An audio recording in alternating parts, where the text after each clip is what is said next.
A widely used herbal supplement can make hormonal birth control fail, not because of anything wrong with the pill, because the herb quietly speeds up how fast your liver clears other drugs, including that one. This is exactly why "I'm not worried, I don't take medication" isn't actually the safety question that matters most.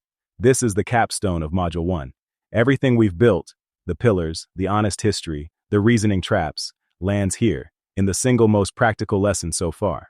We've already met 2 ways an herb can hurt you. Foxglove, back in Lesson 1. Inherent toxicity. The plant itself has a razor-thin safe dose regardless of who takes it. Comfrey, in Lesson 2. Cumulative, hidden toxicity. Damage builds slowly, from a compound nobody was watching for.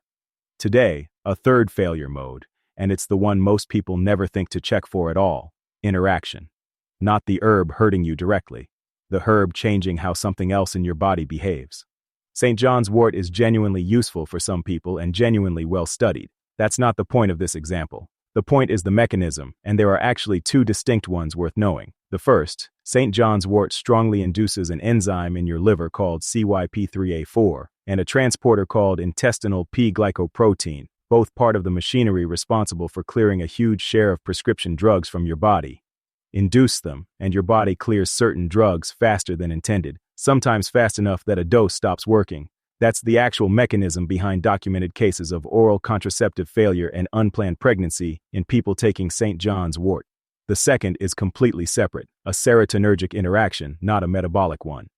Combine St. John's wort with SSRIs or other serotonin-affecting drugs, and you can get dangerously elevated serotonin activity, serotonin syndrome. That's not about faster drug clearance. It's 2 substances pushing on the same serotonin pathway from different directions at the same time. Neither of these is a fringe worry. This is one of the best documented herb-drug interaction profiles in the research literature, high on the evidence ladder, not a rumor. Here's the full checklist this module has been building toward. Before using any herb, run through 5 categories. 1. Interactions. Does it affect any medication you take, like St. John's wort and CYP3A4? 2. Pregnancy and nursing. Many herbs lack safety data for these situations or are known to be contraindicated. Treat no data as not established safe, not as probably fine. 3. Dose.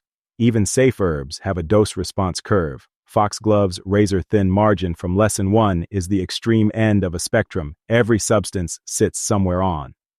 4. Individual factors, allergies, existing conditions, age, other supplements. The same herb can behave differently person to person. 5. Product quality. Adulteration, contamination, and mislabeling are real risks addressed properly in Module 7. An herb can be safe in theory and unsafe in the actual bottle you bought.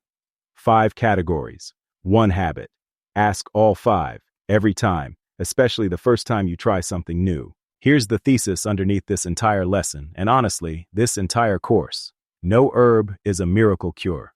Not because herbs don't work, many genuinely do, for genuine things. It's because miracle cure as a category doesn't exist for anything, herbal or pharmaceutical. Every real substance has a dose-response curve, works differently across individuals, interacts with other things in the body, and has boundaries on what it can and can't do. The moment a claim sounds unconditional, works for everyone, no downsides, fixes multiple unrelated problems, that's not a sign of a powerful herb. It's a sign of a marketing claim that skipped every category on the checklist you just learned. That closes Module 1 in 5 lessons. What herbalism actually is, where it came from, honestly, where it stands next to modern medicine, how to reason about a claim, and now, how to check whether something is actually safe. You have the complete thinking toolkit before a single herb has been named as a subject of study. Grab this lesson's workbook page. Build a personal safety checklist for one herb you're curious about. It's the first page of what becomes your own materia medica later in this course. Next up, Module 2, Plant Science, where we finally start looking at what's actually inside these plants. See you there.